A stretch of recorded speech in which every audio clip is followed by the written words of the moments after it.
A massive child abuse scandal rocks the Catholic Church again. The Omarosa fallout continues, and we have some interesting results from a Minnesota election last night. I'm Ben Shapiro. This is The Ben Shapiro Show.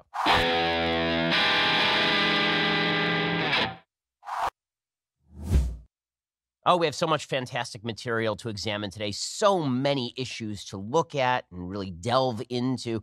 First, let me remind you, we actually have a big event tonight right here in Dallas. We are in Dallas. That's why we are not in our home studio.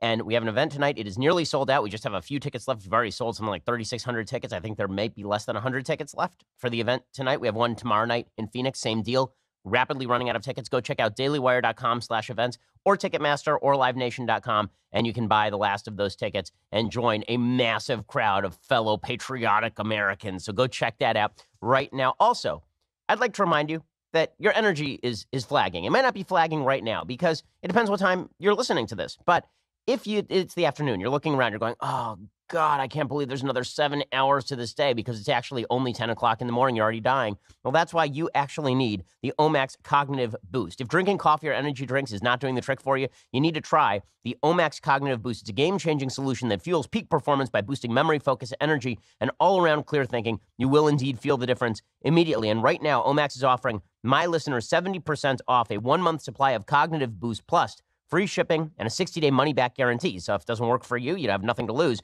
Go to omaxboost.com/Shapiro today. Take advantage of that incredible savings. It's Omax, O-M-A-X, boost.com/Shapiro for 70% off a 1-month supply. They've got dual-action breakthrough technology of 2 powerhouse ingredients. They call them Alpha and Omega, which makes perfect sense. Go check it out right now. Cognitive Boost. You can get it again at omaxboost.com/Shapiro today to get 70% off a 1-month supply plus free shipping and a 60-day money-back guarantee. So you really have nothing to lose.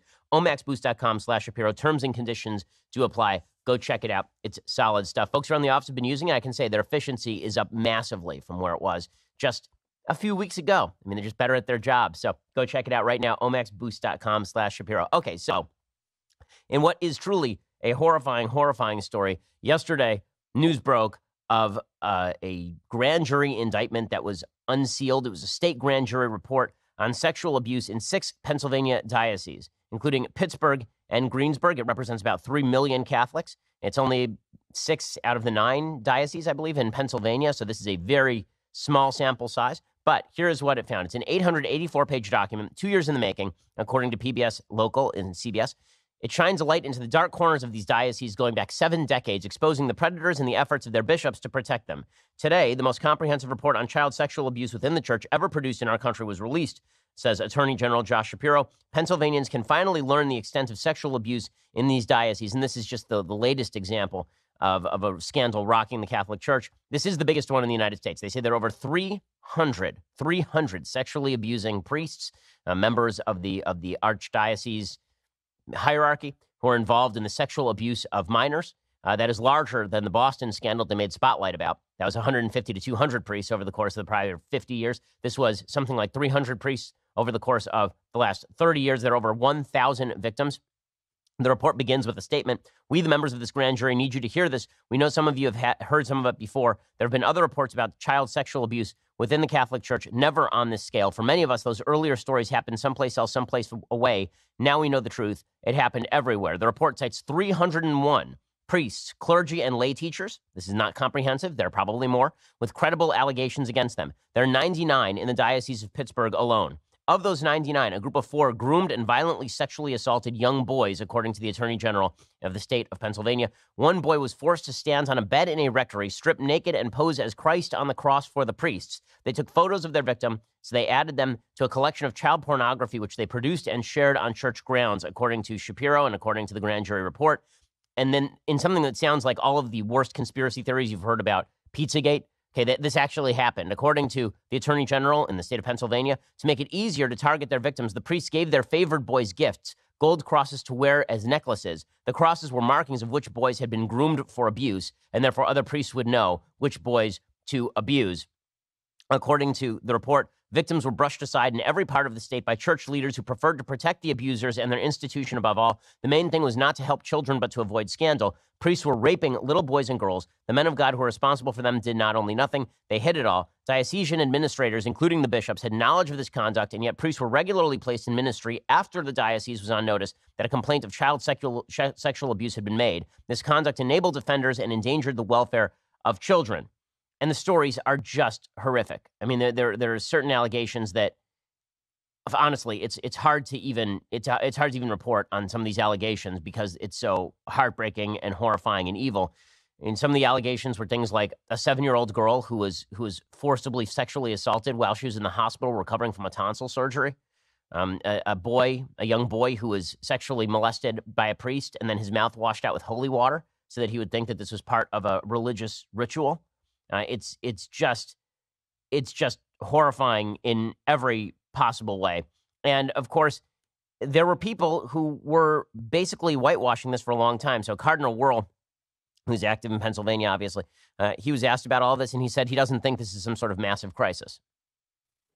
Right now, when you hear of abuse, when you hear of a case of abuse, when you hear of, they're talking about things that happened decades ago for the most part. And I don't think this is some massive crisis. Okay, that was Cardinal Donald Wuerl, who led the Washington Archdiocese. He is accused by the grand jury of helping to protect abusive priests when he was Pittsburgh's bishop. He's disputed the allegations. He says that the report confirms he acted with diligence, with concern for the victims. There were notes that were sent to particular priests who were known to have molested children in which they expressed sympathy for the priests, saying that the priests obviously were undergoing something very tough they had to live through since they were driven to do these terrible, awful things. Most of the Pennsylvania victims were boys. Girls were abused as well. One boy was forced to say confession to a priest who abused him. The grand jury concluded a succession of Catholic bishops, and this is Reuters, and other diocesan leaders tried to shield the church from bad publicity and financial liability. They failed to report accused clergy to police and sent abusive priests to so-called treatment facilities, which laundered the priests and then permitted hundreds of known offenders to return to ministry. And there are accusations that there are similar things happening all around the world in churches ranging down to South America. This is a serious problem within the Catholic Church. Matt Walsh, who is a Catholic himself, has a piece over at dailywire.com today, our website, talking about how there needs to be a full-scale cleansing within the church. And it is simply too bad that this has not been done before, and it is a stain on the church. Now, the reason that this is newsworthy is not only because it's obviously newsworthy, but because of what it says about each and every one of us. Now, not everybody in the world is going to be an abuser, thank God. Most people are going to oppose abusers, think this stuff is evil, think this stuff is horrible. But we do have to ask ourselves, what are you willing to cover for? And this is true for any institution to which you hold loyalty, because let's not make any mistake here. People are singling the Catholic Church out as though the Catholic Church is an outlier when it comes to the abuse of children, as though the Catholic Church is somehow much, much, much worse than other institutions when it comes to abuse of children. How many children have been abused in public schools? My guess is a lot of children have been abused in public schools. There have been studies done. We're talking thousands of kids across the country who have been abused in public schools by adults in positions of authority. There have been problems inside the Jewish community. There have been problems inside the Protestant community. There have been problems certainly inside Hollywood. The treatment of children as sex objects happens all over the world in a variety of institutions. The question is not whether there are evil human beings. There certainly are. There are demonic human beings out there, as Walsh says, who ought to be punished to the severest extent of the law. And the only tragedy here is the death penalty isn't available for molestation of children. Because if you molest a child, there's no question that you should be killed in the most egregious possible way. Now, folks who oppose the death penalty, I understand where they are coming from in terms of the efficacy of the death penalty and the administration of the death penalty. It's hard not to look at priests who are molesting 7-year-old girls while they lie in hospital beds and think those people shouldn't be put to death, right? I mean, these people have forfeited the right to live. But with all of that said, the real question is, why does this stuff last so long? And it happens it happens in football institutions, right? Penn State football. It happens all over. People feel more loyalty to institutions than they do to individuals unless they know the individual. This is just it's a screw up in the brain, okay? There are a couple of instinctive things that we as human beings have that functioning in our brain that are in conflict with one another. One of them is that we have a lot of sympathy for people we know. The second is we have very little sympathy for people we don't know. And the third is that we have a lot of loyalty to our in-group. So social science suggests that we are all members of in-groups. There are certain groups with which we identify. And when those in-groups are threatened by out-groups, then we tend to rally in support of the in-group because we have to batten down the hatches. We have to ward off the threat. And this is true in pretty much every area of life. It's true politically. It's true religiously. In many places in the world, it's true ethnically, right? All of these sort of social institutions where you feel protected, these are the things that you must defend at all costs. You must defend them no matter what. You have to defend them from the predations of the outside world. And that's a natural thing to do because human beings are at least half animal, right? Even if, as a religious person, we're partially made of the dust of the ground and we're partially divine. We're partially had God's breath put into us in Genesis. But we are still part animal. And the animal part of us feels safety in defense of an institution. We feel like we need institutions to protect ourselves. And we're not wrong about that. When that comes into conflict with nameless, faceless individuals we don't know, we tend to push the faceless, nameless individuals off to the side. And this is why all these folks out there who tend to portray evil people as monsters, or the people who cover for evil people as monsters, I think that that's just a lack of perspective on human nature. I think the Bible actually has some pretty good perspective on human nature. Each of us has a war going on inside of us between what we know is good and what we know is right, and what we know is bad, but also serves our interests. And the hard part of being a human being is trying to determine when the stuff that is bad, that is motivating us, is actually bad. Because the easiest thing to do is to back justify. The easiest thing to do is to say, listen, my institution has to be protected. So in the Jewish community, for example, there have been similar allegations against certain rabbis. And you will see the local community defend the rabbi. You'll see the local community try and stigmatize the victim. Right? This has happened in certain cases in pretty much every religious community I can think of. And that's because the idea is, well, if you hand this rabbi over to the secular courts for prosecution, then what you're really doing is bringing shame upon the community. It's going to open us up to allegations that we're a closed community and a bad community that is. But here's the truth of it. When people do evil things, it is your job as an individual to call them out. And the only way you're going to be able to preserve the truth of your institution is by calling this sort of stuff out. Defense of an institution, when that institution sins, is a quick way to destroy the credibility of the institution. I can tell you that the Catholic Church's failure to take on this issue in any serious way for years and years and years and years has driven millions of people, I'm sure, away from the Catholic Church. Because people look at churches, people look at synagogues, they look at places that are specially supposed to be spiritual, and they say, if these people are supposed to be better, then what exactly does worse look like? Defense of your institution requires you to call out your institution when your institution does something wrong. And this has political ramifications as well. And I want to talk about that in just a second. But first, let's talk about your internet protection. With all the recent news about online security breaches, it's hard not to worry about where your data goes. This is true for me particularly, since I am the target of many people online. Making an online purchase, simply accessing your email, it could put private information at risk. You are being tracked online by social media sites, marketing companies, your mobile or internet provider. Not only can they record your browsing history, but they often sell it to other corporations who would like to profit from that information, which is why I use ExpressVPN. ExpressVPN has easy-to-use apps that run seamlessly in the background of my computer, phone, and tablet. Turning on ExpressVPN protection takes only one click. ExpressVPN secures and anonymizes your internet browsing by encrypting your data and hiding your public IP address. Protecting yourself with ExpressVPN, it costs less than $7 a month. ExpressVPN is rated the #1 VPN service by TechRadar. It comes with a 30-day money-back guarantee. So if you ever use public Wi-Fi and you want to keep hackers and spies from seeing that data, ExpressVPN is the solution. If you don't want to hand over your data to internet resellers, go check it out, ExpressVPN. Protect your online activity today and find out how you can get 3 months for free at expressvpn.com/Ben. That's Express, EXPRESS, VPN.com/Ben for 3 months free with a 1-year package. Visit expressvpn.com/Ben to learn more. Okay, so I think all of this has some pretty significant ramifications for politics because we have political in-groups too. It's not just religious in-groups. I mean, hell, we'll form in-groups to defend our football team. We'll form in-groups to protect Jerry Sandusky. We'll form in-groups to protect anybody who threatens our way of life.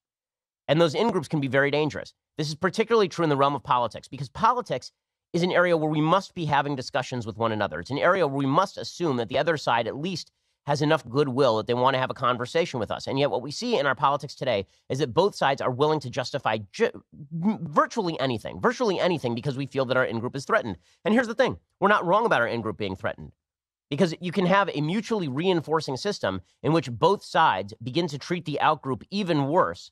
And remember, every out-group is somebody else's in-group. You begin treating everybody else's out-group worse, so that out-group treats you worse, and then you treat them worse, and this is how you spiral down into anarchy and chaos. If you are a person who looks at your institution, you say, my political institution, my Republican Party must be defended at all costs. And if that means defending some vile behavior, I'll defend vile behavior because that's what fighting looks like. If that's something you're doing, maybe you ought to examine whether that is actually appropriate or whether it's even necessary. And if you're on the left and you're defending Antifa and you're saying that Antifa is necessary because my in-group is threatened, these evil right-wing Nazis, they're attacking my in-group, so I will defend Antifa. Understand that you are contributing to the moral decay of your own side. You have two choices when it comes to your own institution, and your institution conflicts with morality.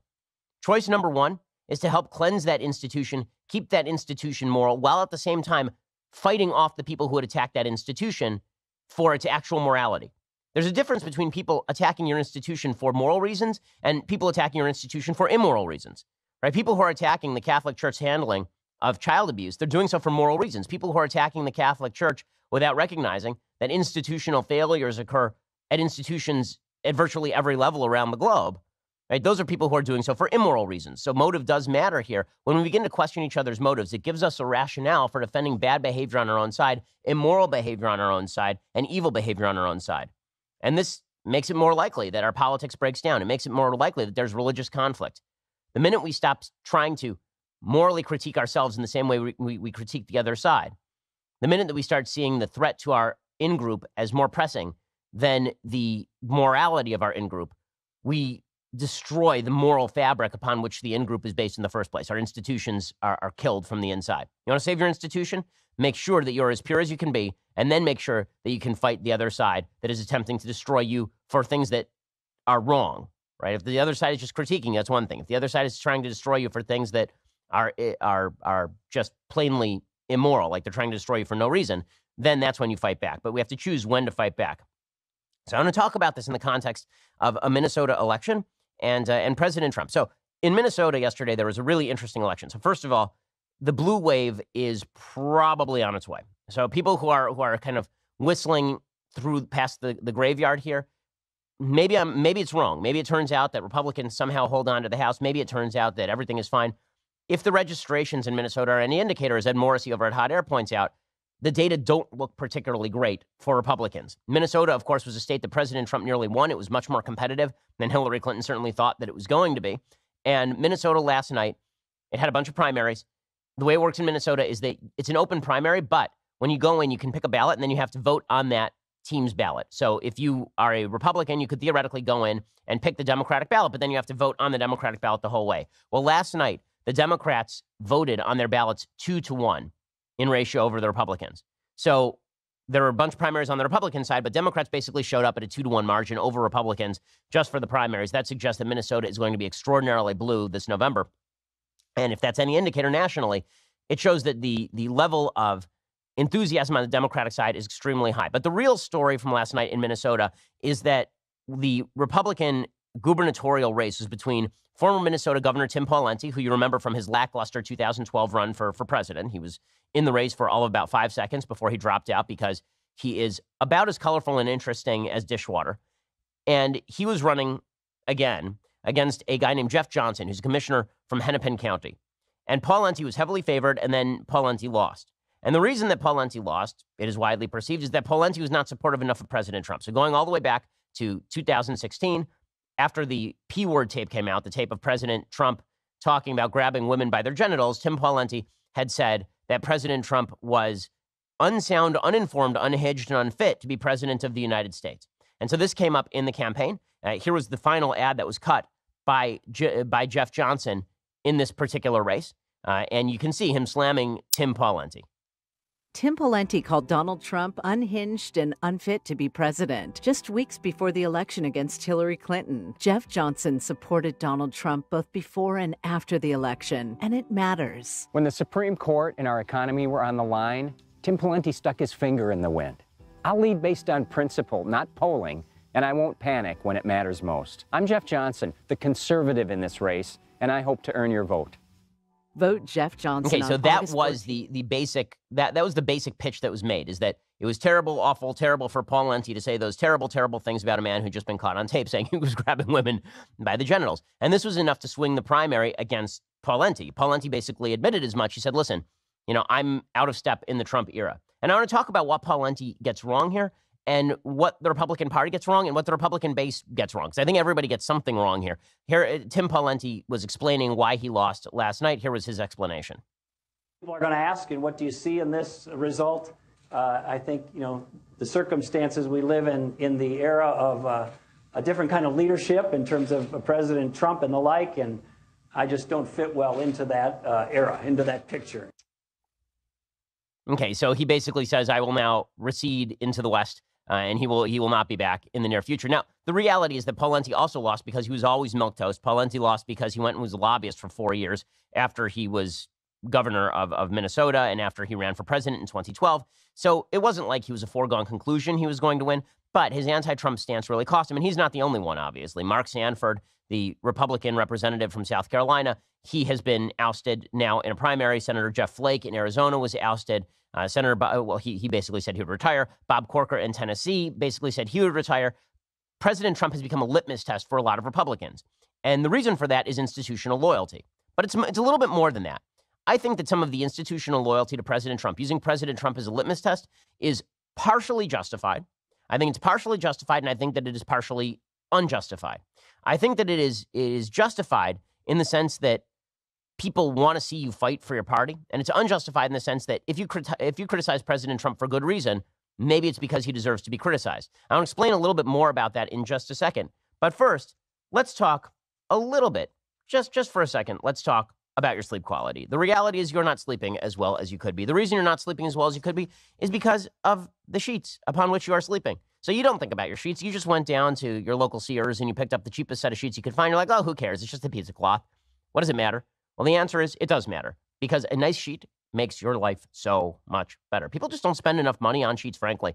And if you don't give a shit about sheets, then you're not going to be able to actually sleep well at night. And that's where Boll & Branch comes in. Everything Boll & Branch makes, from bedding to blankets, it's made from pure 100% organic cotton, which means they start out super soft. They get even softer over time.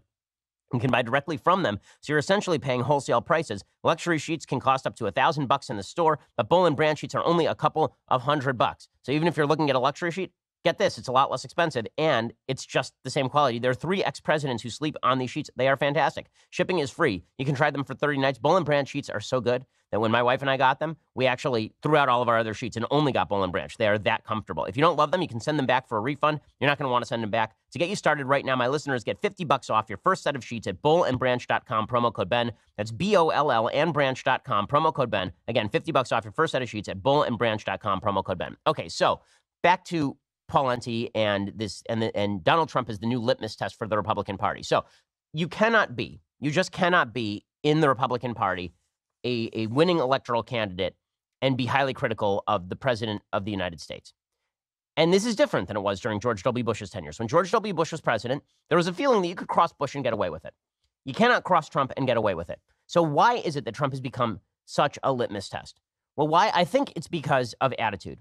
So there's been this attempt to intellectualize Trump. There are all these people, Henry Olsen over at the Manhattan Institute and a variety of Selena Zito, a lot of people trying to wrap a sort of intellectual veneer around what it is about Trump that is so appealing. There's only one thing about President Trump that is so appealing, and it is an appealing thing, and it's that he punches people, right? What is appealing about President Trump, everybody knows this on a gut level, is that President Trump is a fighter, right? This was the he fights thing during 2016.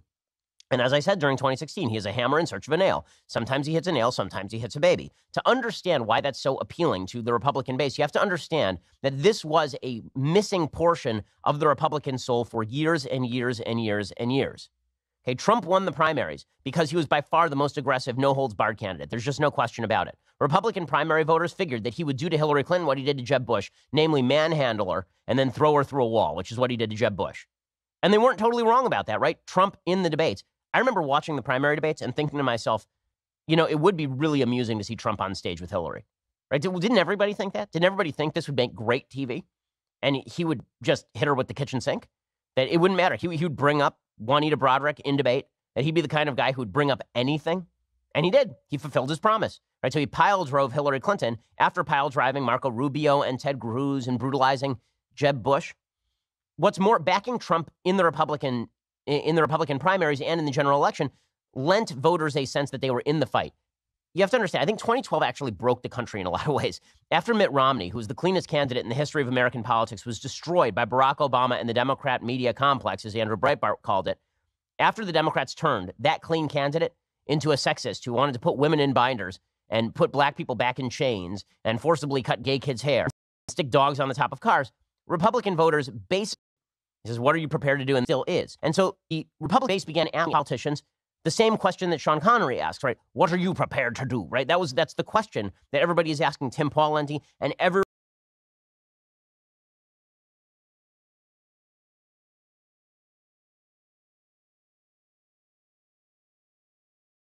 Republican primary candidate. And if they're not willing to defend Trump, people take that as a lack of courage. In fact, the worse things Trump says or does, the more the primary base sees it as a mark of courage to defend him, right? This is the weird counterintuitive logic, is that if Trump does something really bad, really polarizing, and somebody on the left criticizes him, the question is, you want Trump to win, don't you? You want the left to lose, don't you? So if you really had any balls, you'd actually just support what Trump just said, right? If it turns out that there is an N-word tape, and people say, well, I'm not going to go along with Trump on that, there will be a large portion of the Republican base who will say, how dare you not go along with Trump on that? Not because they love the N-word, but just because everything is a what are you prepared to do test. Everything is a do you have the stones to stand up with the man who defeated Hillary Clinton? Do you have the courage to stand up with the man who saved America? Right? No matter what Trump does, it's become now a test not of Trump, but of the people who are willing to support him. Because the question is, what are you prepared to do? Are you prepared to send people to the morgue? Are you prepared to use a gun? Now, Trump could make all of this easy by just not doing that stuff, right? If he just didn't do that stuff, then the loyalty test would be easy because you could be loyal to good principle and also be loyal to President Trump, and you wouldn't have to criticize him. Everything would be hunky-dory. But that's not what Trump does. That's not what Trump does. Every black mark on his record becomes a sort of referendum, not on Trump, but on all of the other candidates who are out there. And the problem is there are two sides to this equation. It's not just Republican primary voters who are voting in elections, folks. Every time Trump does something bad and the Republican base says, what are you prepared to do to defend this guy? The Democratic base is willing to show up in twice the numbers. Okay, so this is why it's imperative that Trump not actually force the choice.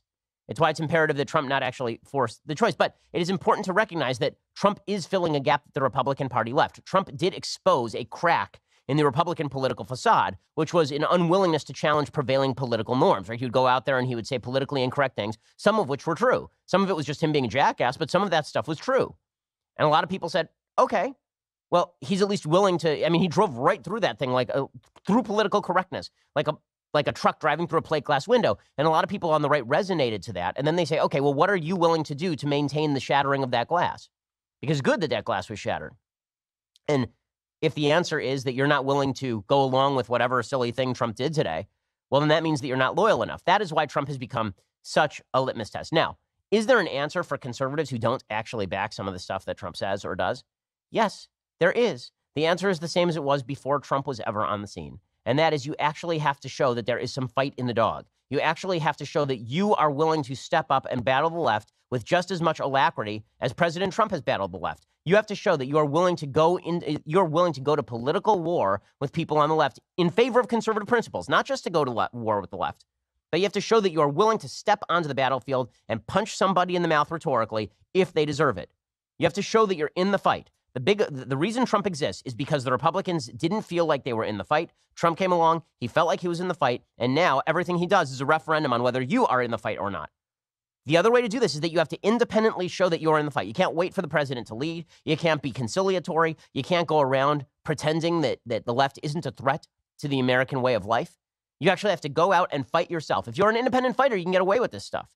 But the perception cannot be that you are harsher on President Trump than you are on the left, and that you are willing to undercut President Trump because you want strange new respect from folks who are on the other side of the aisle. That's what happened in Minnesota last night. That's why Trump has become a litmus test for so much of the Republican base. And that's why the best move here is for President Trump to stop making silly mistakes, for the base to recognize that sometimes President Trump makes silly mistakes, and for the base to be intellectually honest enough to recognize that when a politician criticizes President Trump, it's not because that politician wants President Trump to lose or the conservative agenda to lose. Maybe they're criticizing him because he did something wrong. This goes back to our institutional loyalty point.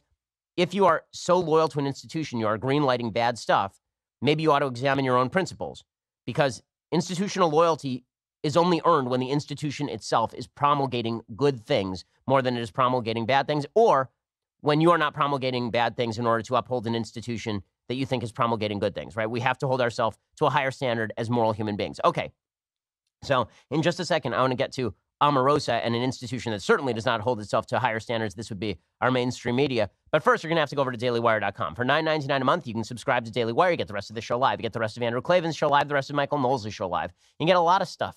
It's awesome. Also, you get the Leftist Tears hot or cold tumbler. It's right here. You can't see it. That's because when I go on the road, it becomes invisible. But it is just that fantastic. It is great. I actually created a mini cloaking device just so it wouldn't be stolen by TSA. This Leftist Tears hot or cold tumbler. Delicious. I mean, just spectacular. So go check that out. For $99 a year, you get that. That's the annual subscription. It's cheaper than the monthly. Also, when you subscribe at YouTube or iTunes, you get access to our Sunday specials. And we have a great one coming up this Sunday. Greg Gutfeld is stopping by, and Greg is terrific. And here's Greg talking about it. Hey, I'm Greg Gutfeld. This week on the Ben Shapiro Show Sunday special, I'm appearing. We're going to talk about politics, pop culture, obviously Donald Trump, my new book. We're going to talk a lot about my new book because, frankly, I'm trying to sell the damn thing. But tune in. It's going to be great. Okay, so go check that out. Subscribe at YouTube or iTunes. We are the largest, fastest growing conservative podcast in the nation.